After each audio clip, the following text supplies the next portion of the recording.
Okay, so we have solved exponentials, we've solved logs, so now we're going to solve exponentials using logs. It's one of the reasons why we've kind of jumped back and forth.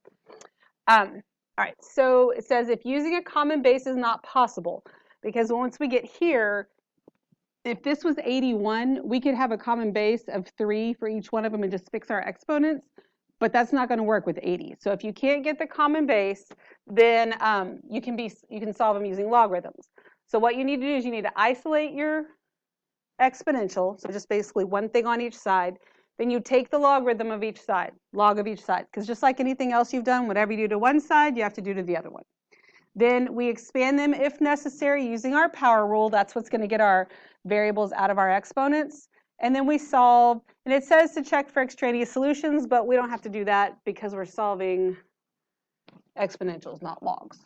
Okay. So when we look at number 1 here, we have 3 to the x equals 80. And again, I can't get a common base. So I'm going to take the log of both. And it doesn't matter what log you use. I could use log base 17 if I wanted to, but that you don't want to make your life harder. So we could use the common log or the natural log. We'll just use the common log. So I'm going to the log of 3 to the x power equals the log of 80. Then I use my exponent rule, my power rule, where the x gets to come out in front. So that'll give me x times the log of 3 equals the log of 80. Now I'm trying to get x by itself. It's being multiplied by the log. The opposite of multiplication is division, so I'm just going to divide by the log of 3. So I get x equals the log of 80 divided by the log of 3. And that is different than when we condensed them and we made them into one log. Okay. Now that you're here, now's when you punch it in the calculator. Okay. So go ahead, and what I would do if I were you on these calculators is I would hit the fraction button, which is over there on the left, and then put the log in the numerator. And then make sure you close the parentheses, and then you can just arrow down to get the log in the denominator.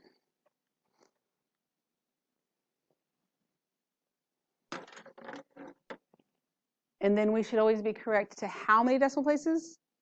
3, unless you're told otherwise. So that would make this x equals 3.98 what? 9. Easy enough? Okay. You're not going to get nice, pretty numbers, because if you did, then we would have been able to use common bases. All right, good deal. So let's look at number 2. Once again, can't get common bases, so we'll just take the log of both. So log of 5 to the x plus 1 equals the log of 18.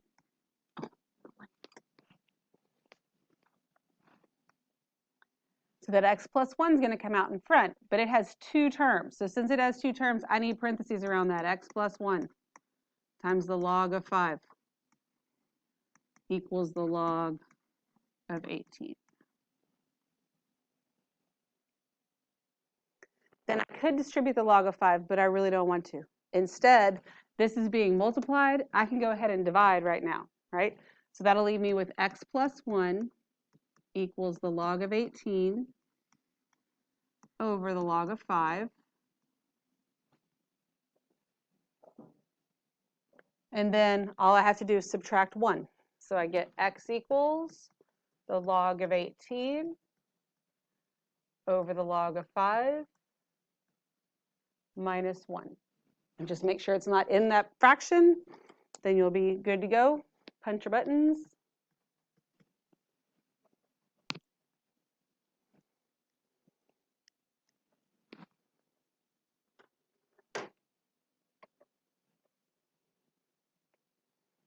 All right, Jose, what'd you get?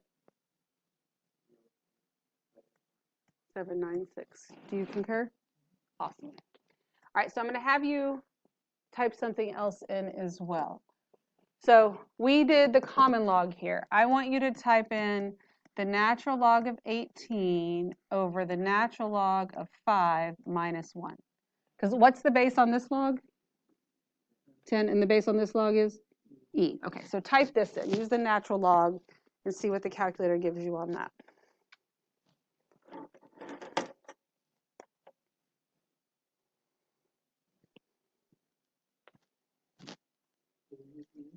Oh, no, you just do the natural log. I'm sorry. You don't need to use the e.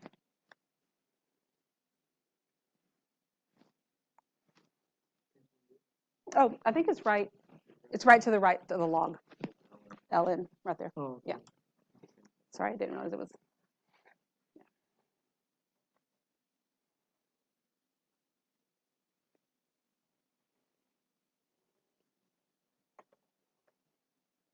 Gave you the exact same thing, right?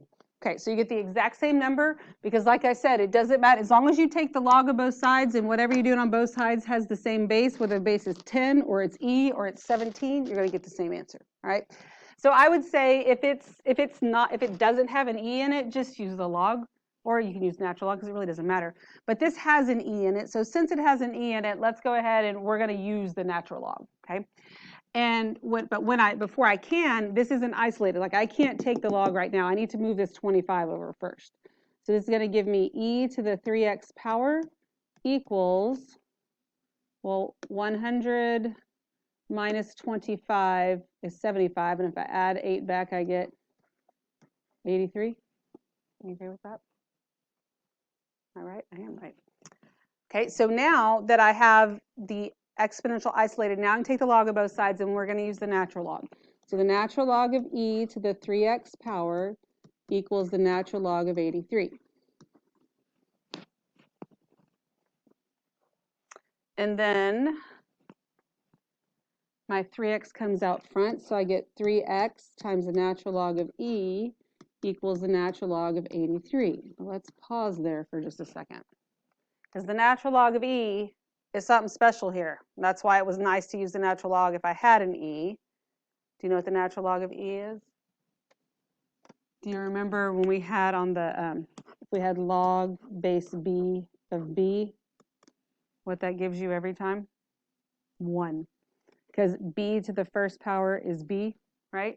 And so since this is basically e to the what power is e, the natural log of e is just 1. So it just kind of takes care of itself there, right? Whereas if I had to use the common log, it would be the log of e, which would be fine. Even if I left it the natural log of e and typed it in the calculator, the value is 1, so it all works out. But then this just kind of helps simplify our stuff now. So now when I'm trying to solve for x, I really just need to divide by 3. So x is just going to be the natural log of 83 over 3. Then you can type that in.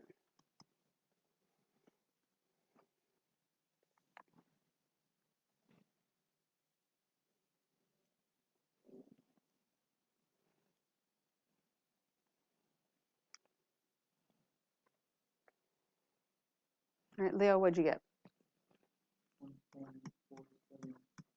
Okay, good. Jose, you agree? Sweet.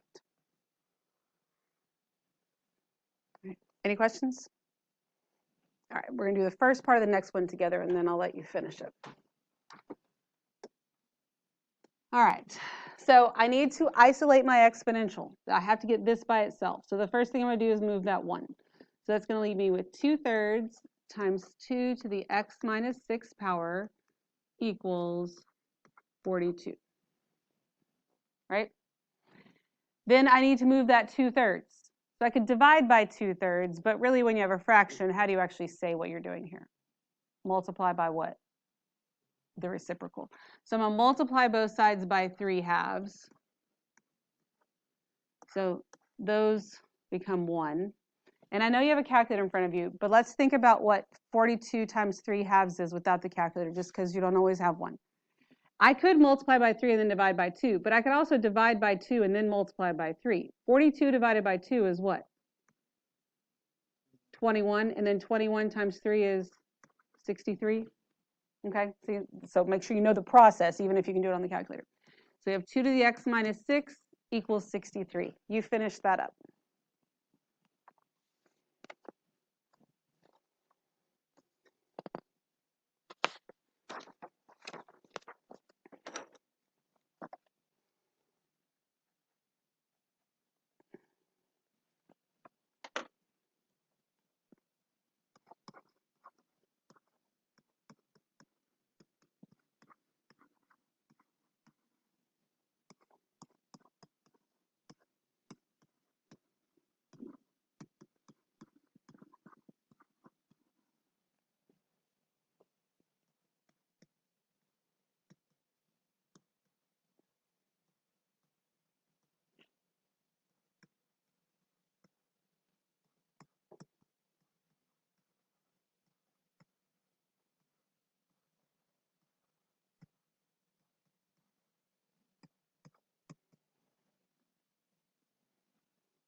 All right, what do we get? 11 point what?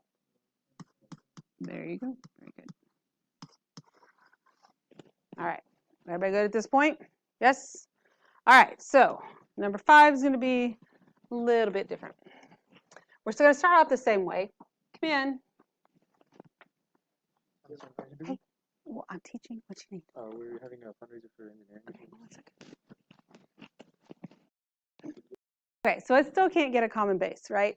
But I do have them both isolated, so I'm still going to take the log of both sides. So I'm going to have the log of 8 to the 2x minus 1 power equals the log of 5 to the x plus 3 power.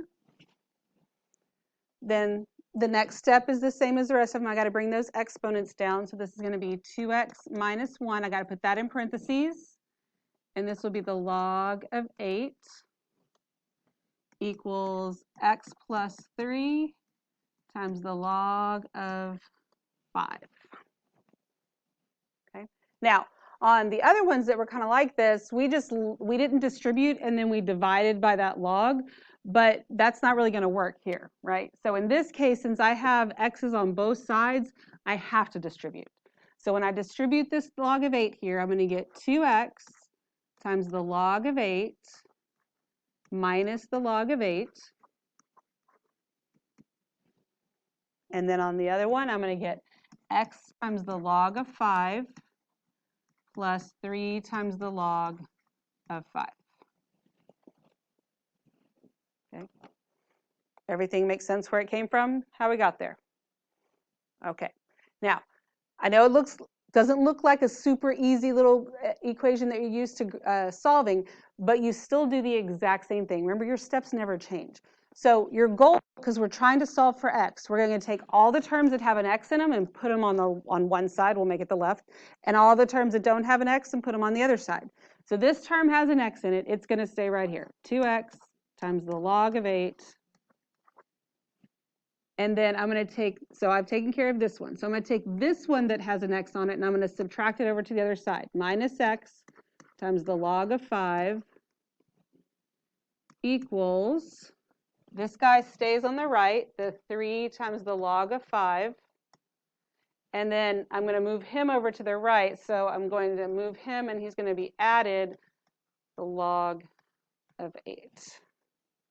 Okay, so two things, they just switch places, but you know, they don't just magically switch places. We've got to take care of the signs.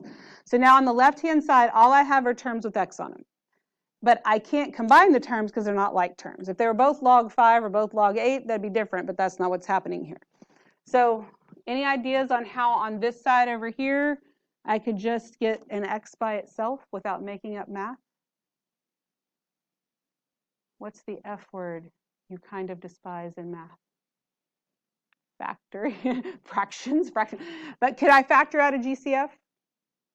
Okay, now even if it was a GCF, I mean, we are going to factor out the GCF, but if these both had a 2 on them, I don't know that I want to factor out a 2x. I really just want to factor out x. So it may not be the GCF, but I'm factoring x out.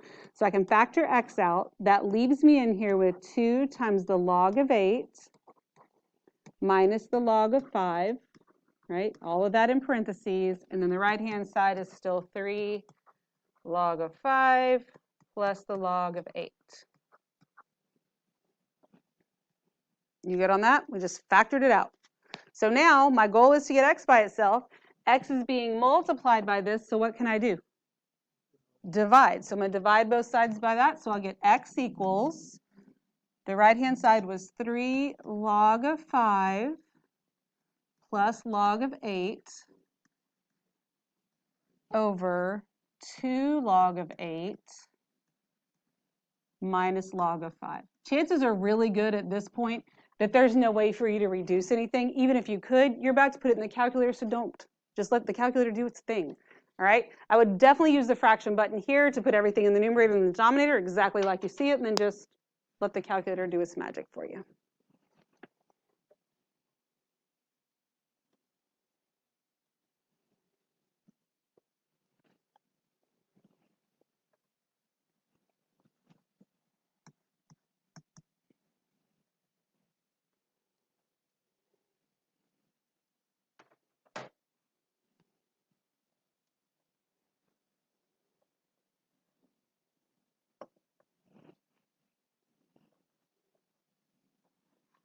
So we should have 2.7 what? 10. Good. And that 0 is important, right? Even though it doesn't really have a value, it tells you that there's other stuff out there. Beautiful. All right. So then why don't you do the next one? You can do it.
So defeated. Okay.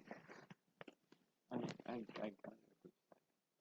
Okay, well then why you look so sad? How I look. Okay, this is how I look. Well, you looked, well, no, like you looked up in there and you were like, oh, like it was wrong or something. You got it. Okay. This is how I look.